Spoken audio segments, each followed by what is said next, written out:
অন্যের পেছনে কথা বলা, অন্য কারো সমালোচনা করা বাদ দিয়ে দেন। দেখবেন জীবন থেকে অর্ধেক প্রবলেম আপনা আপনি দূর হয়ে গেছে।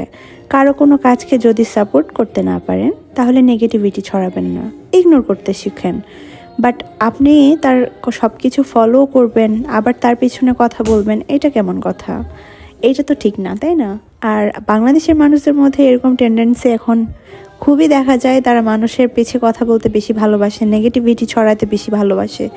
আর এই ধরনের মানুষের কাছ থেকে যতটা সম্ভব দূরে থাকাই শ্রেয়। যাই হোক, এটা যার যার পার্সোনালিটির ব্যাপার। যার পার্সোনালিটি যেমন সে তো তেমনই হবে। তবে আমার কাছে মনে হয় এরা হচ্ছে বিষধর সাপের থেকেও বেশি ভয়ানক।